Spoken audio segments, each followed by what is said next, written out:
በገጠር ቀበሌነት ስትታወቅ ረጅም ዕድሜ ያስቆጥራለች። መጠሪያዋ ከጥንት ነዋሪዎቿ ጀግንነትና ከምድሯ ልምላሜ ጋር ተያያዥነት እንዳለው የአገር ሽማግሌዎች ይመሰክራሉ። እንዲሁም ወራቤ የሚለው ቃል ወይ ረቢ ከሚለው የስልጥኛ ቋንቋ የተገኘ እንደሆነና ይህም በአካባቢው ተፈጥሮና በሕዝቡ ጀግንነት በመደነቅ በአማርኛ ወይ ጌታዬ የሚል ትርጉም እንዳለው፣ በሌላ በኩል ደግሞ የስያሜው መነሻ በአካባቢው በስፋት ሰፍሮ ከነበረው ወረብ ከተባለ ሕዝብ እንደሆነ የታሪክ ድርሳናት ያመለክታሉ።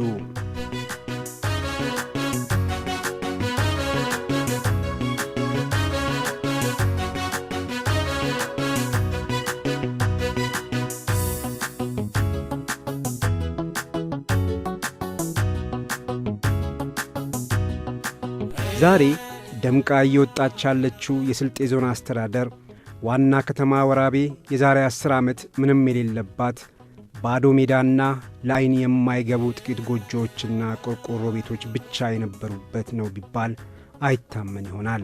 በቁጥር የሚቆጠሩ የሆነች አስፋልት ላይ 1-3-4 ቤቶች የነበሩበት ሁኔታ ነበርና አብዛኛው ከተማው አካባቢ የሚታይ የነበረው የተለያዩ ዛፎች ባህር ዛፍ የሚታይበትና ሳር ቤቶች መሃል ላይ አልፎ የነበሩበት ሁኔታ ነበረ። ዋናውን ከአዲስ አበባ ሆሳና መንገድ ተከትሎ ግራና ቀኝ ላይ ውስን የቆርቆሮ ቤቶች ያውም ያረጁ የቆርቆሮ ቤቶች የነበሩበት ሁኔታ ነው የነበረው። ኢቭን መንገዱን ተከትሎ የ50 ሜትር ርዝመት እንኳን ያለው አይደለም። ዋናው መንገድ ላይ ተከትለ ከጫፍ እስከ ጫፍ ለመድረስ ብዙ ከ50 ሜትር ዘለ ከ50 እስከ 60 ሜትር በላይ ልትሄድ የምትችልበት ሁኔታ አልነበረም።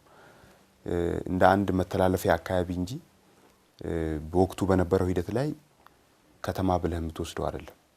ውስን የሆኑ ለአካባቢው እዛው ለሚኖሩ ነዋሪዎች የተወሰነ አገልግሎት የሚያቀርቡ ሱቆች ካልሆነ በስተቀር ከዛ ውጪ ምንም ያልነበረበት ነው። አብዛኞቹ መሰረተ ልማቶች በነበረው ሁኔታ ሙሉ በሙሉ በከተማዋ ክልል ባሉ ቀበሌዎች ያልተዳረሰበት፣ ነገር ግን ያው ፕሮብሌሞች በደንብ በወቅቱ ተጠንተው የተለዩበትና በነበሩት ጋፖች ኢኮኖሚውም በማህበራዊ ዘርፉም ምን መስራት እንዳለብን በወቅቱ በነበሩ አመራሮች ጋር በጋራ ችግሮች ተለይተው እቅድ ታቅዶ በሰፊ ወደ ስራ ለመግባት መነሻ ሁኔታ የተመቻቸበት ሁኔታ ነበርና በወቅቱ የነበሩት ከመሰረተ ልማት አንፃር ሰፊ ጉለቶች የነበሩበት ሁኔታ ነው የነበረው።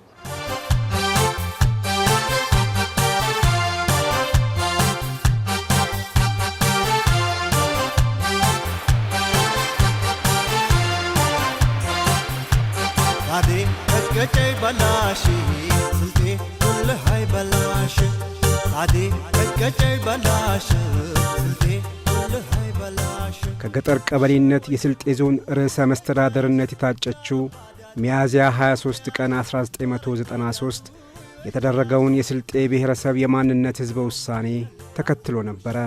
የስልጤ ማህበረሰብ የረጅም ጊዜ የነበረ የማንነት ጥያቄ አለ።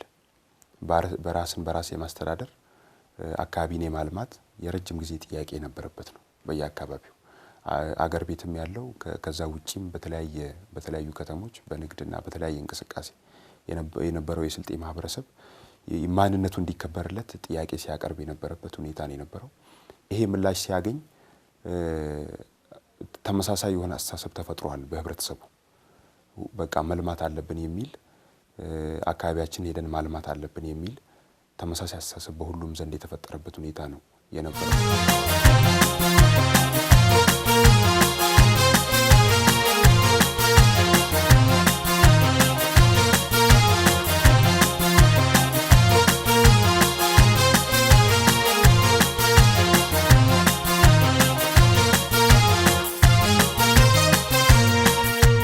ወራቤ ለከተማነት ትመቻለች አያትመችም በሚሉ የሐሳብ ፍጭቶችም የተወለደች ከተማ ነች።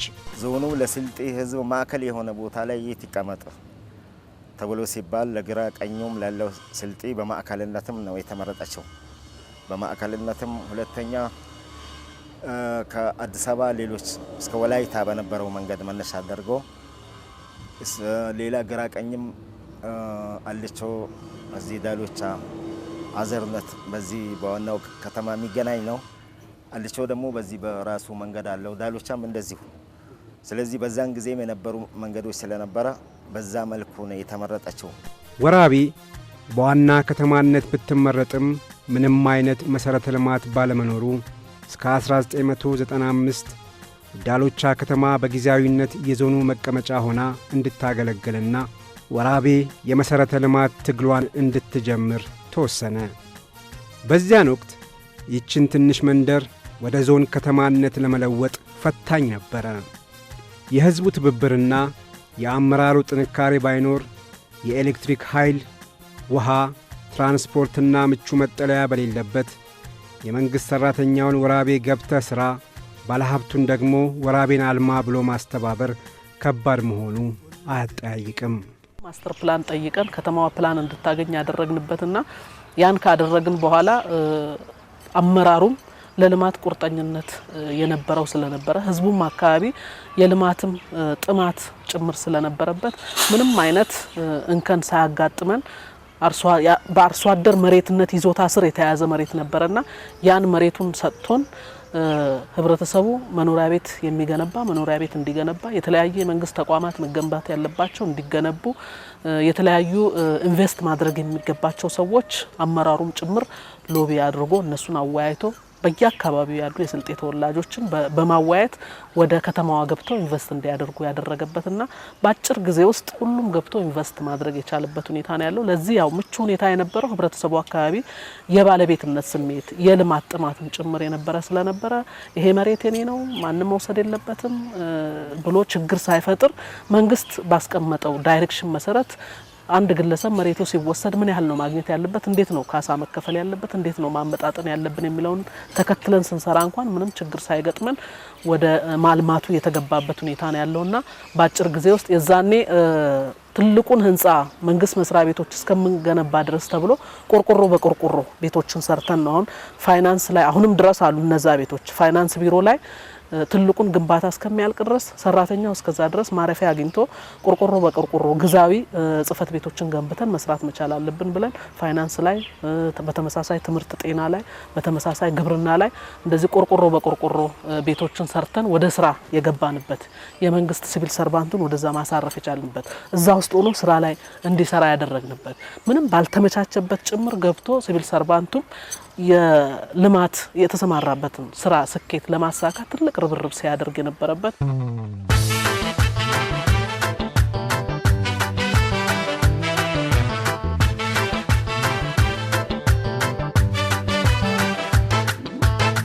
የወደፊቷን ወራቤ ባለማሰብ ገብተው ለማልማት መድፈር የተሳናቸው እንዳሉ ሁሉ ነገ ከከተማዋ እኩል አድገን ተጠቃሚ እንሆናለን ያሉ ምንም ባንጠቀም ሕዝቧንና ከተማዋን የማልማት ኃላፊነት አለብን ያሉ ባለሀብቶችም በርካቶች ናቸው። በወራቤ የመጀመሪያውን ሕንፃ በማስገንባት አሻራቸውን ያኖሩና ለከተማው እድገት በግንባር ቀደምነት የሚጠቀሱት ሀጂ ፈድሉና ሕንፃቸው እንዲሁም ሪያድ ሆቴልና ሌሎችም ተጠቃሽ ናቸው። ያው እኔም እንደ አንድ የብሔረሰቡ አባል በመሆኔ ባለችኝ አቅም ቦታ አልነበረም፣ ካፌ እንትን ሆቴል አልነበረም። ያኔ እንግዶች ሲመጡ የተለያየ ቦታ መሄድ ሲጀመር እኔም ተሰማኝ እና ያለኝን እንደውም አቅምም ያን ይሄን ያህል አልነበረም። ምክንያቱም መጀመሪያ ውጭ ነበርኩ። ከዛ ሲገባ ትንሽ ነገር ነው ይዤ የገባሁት። የሆነ መኖሪያ ቤት ነበረኝ ናዝሬት አካባቢ። እሱን ሽጬ ነው አምጥቼ እዚህ የመሰረትኩት። ምክንያቱም እዚህ አንድ 10 አልጋም ቢሆን ያስፈልገን ነበር ብሎ አመራሮቹ ሲነግሩኝ ያን ለማድረግ ደግሞ አብዛኛው ድፍረት አጣ ሰው። ምክንያቱም ማብራት የለም፣ ውሃ የለም፣ ምንም ነገር የለም። ስለዚህ በዛ መስዋዕት መክፈል ያስፈልገዋል። ከዛ ከመጀመሪያው ካለኝ ውስጤ ላይ ካለኝ ኮንፊደንስ እዚህ ደርሰን ለዚህ ደረጃ ከደረስነ በኋላ የሚለው እቺ ምንት ነገር ነች ብዬ አንድ 300,000 የሚሆን ቤት ሽጬ ወደዚህ አፈሰስኳል።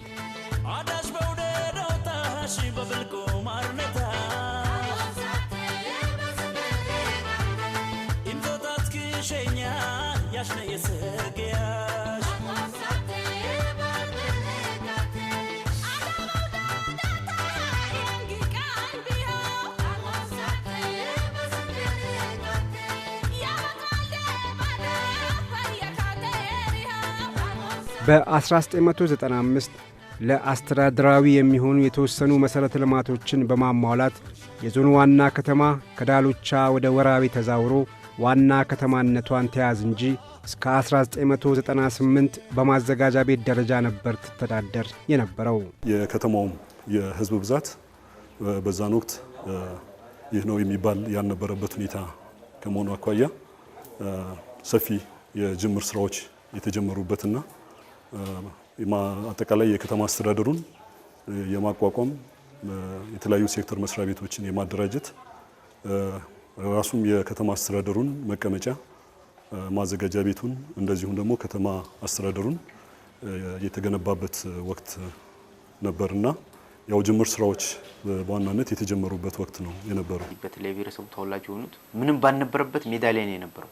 ማሳ ላይ የገቡ ለዞኑ ምንድነው እዚህ ያለው ለዞኑ ምንድነው የሚያስፈልገው ለቢሮ የሚሆኑ ግንባታዎችን እየገነቡ ለመሰብሰቢያ አዳራሽ የሚሆኑ ግንባታዎችን በቃ ምንም የቢዝነስ ፕላን ሳይሆን እዚህ ያለውን ችግር ለመፍታት በሚል ነው እየገቡ የነበረው እየሰሩ የነበረው መጀመሪያ ማለት ነው። አሁን ባለው ሌሎችም ሌላ ስራም ሲሰሩ ወደፊት ከተማው ሲያድግ ተጠቀማለሁ። አሁን ባለው ግን ከተማው መልማት አለበት በሚል ነው እየተሰራ የነበረው። በ1998 ሐምሌ ወር ወራቤ የከተማ አስተዳደር ዕውቅና በማግኘት በሁለት ቀበሌዎችና በአንድ ማዘጋጃ ቤት ራሷን በማዋቀር ለፈጣን እድገት ተነሳች።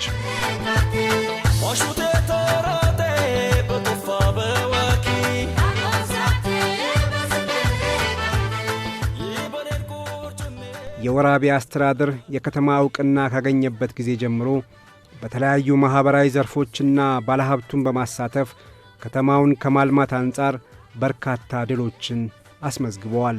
በኢኮኖሚው ረገድ በርካታ ስራ ዕድል ተፈጥሯል። በከተማው ከ10,000 በላይ የሚሆኑ ዜጎች ቋሚና ጊዜያዊ ስራ ዕድል አግኝተዋል። በጥቃቅን አነስተኛ እነዚህ በከተማው በሚካሄዱ የኮንስትራክሽን ልማት ስራዎች፣ በኢንዱስትሪ ልማት ስራ ውስጥ በፋብሪካዎች በምኖች ላይ ከ10,000 በላይ የሚሆኑ ዜጎች የስራ ዕድል አግኝተው ራሳቸውን ቤተሰባቸውን የሚደግፉበት ሁኔታ ነው የተፈጠረው።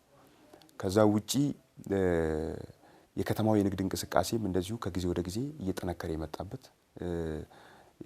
እንደዚሁ ነጋዴውም ሰርቶ ሊያተርፍ የሚችልበት ሁኔታ እዚሁ ነግዶ ያተረፈ እየተለወጠ የሚሄድበት ሁኔታም በርካቶቹ ገብተው እየተለወጡ ያሉበት ሁኔታ ነው ያለው። ቀድሞ ከተማውን ለማጠናከር አካባቢውን ለማልማት በሚል ሲገባ የነበረው ሰው አሁን ላይ ወራቤ ላይ መስራት ለትርፍ እንደሆነ በተጨባጭ እየተረጋገጠ የመጣበት ሁኔታ ነው ያለው። ለዚህ ከተማ ውስጥ ያሉ በኢንዱስትሪ ዘርፍ በማኑፋክቸሪንግ ዘርፍ የተሰማሩ ባለሀብቶችን ወስዶ ማየት ይቻላል። በዱቄት ፋብሪካ ዘርፍ እስከ ከ9 በላይ ዱቄት ፋብሪካዎች አሁን ስራ ላይ ነው ያሉት።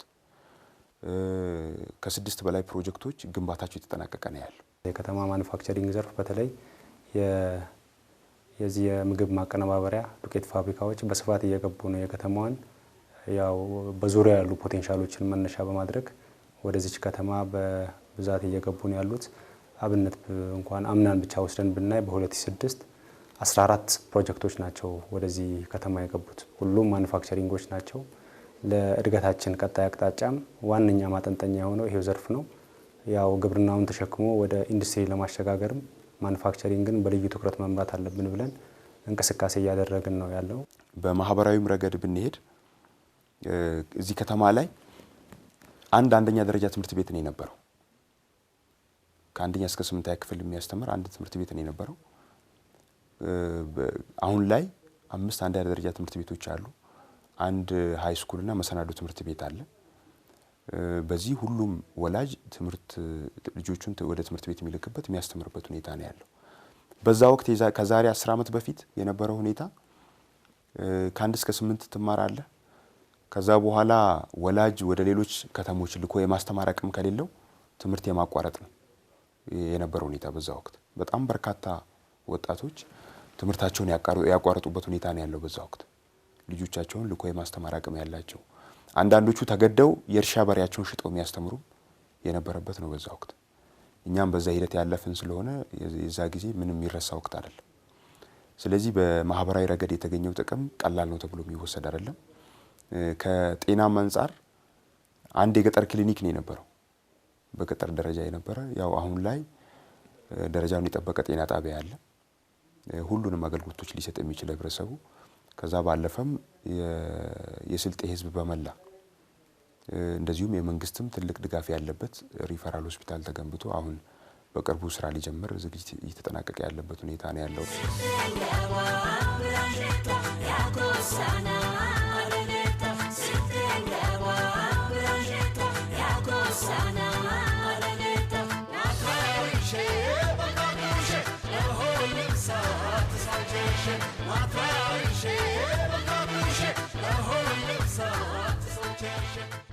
ወራቤ ለዞን ዋና ከተማነት መመረጧ በእርግጥም ትክክል ነበረ። በመሬት አቀማመጧም ለከተማና ለኢንቨስትመንት እንዲሁም ለኑሮ አመቺነቷን ማረጋገጥ ችላለች። አሁን ባለው ላይ በጣም በርካታ ብሔሮች እዚህ ከተማ ላይ ያሉ በጣም በርካታ ልጆች እየገቡ ያሉበት ሁኔታ አለ።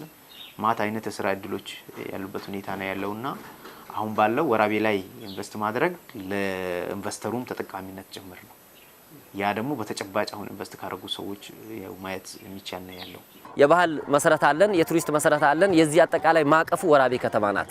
ወራቤ ከተማ ወደ ጥሩ ጎዳና እንድትመጣ በባህልም በቱሪዝም ሄድ ማለት አለባት። በዛ ዘርፍ የምትሰራውን ስራም እየሰራች ነው። የባህል ማዕከላችን የስልጤ ብሔረሰብ የባህል ሙዚየም አንዱ መገለጫ ነው፣ ወራቤ ላይ ነው የሚገኘው።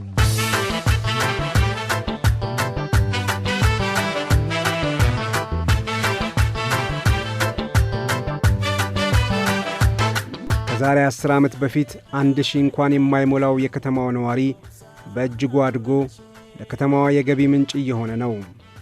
ከከተማዋ እኩል ከምንም ተነስተው ሥራ የጀመሩ ሀብት ያፈሩባት የከተማዋ ወጣቶች ራሳቸውን ችለው ለከፍተኛ እድገት እየተጉባት ያለች ከተማ ሆናለች ወራቤ። በመጀመሪያ የምንሰራበት ያው በዳስ ነበር፣ ቀጥታ ብነግር። አሁን ክላስተር ማዕከል ውስጥ ነው። ያ እንደፈለግን ልንሰራ የፈለግነውን ነገር እንድንፈጥር ያደርገናል። ያንተም የኔም አስተሳሰብ ከከተማው እኩል ነው የሚያድገው። ያ ምን ማለት ነው?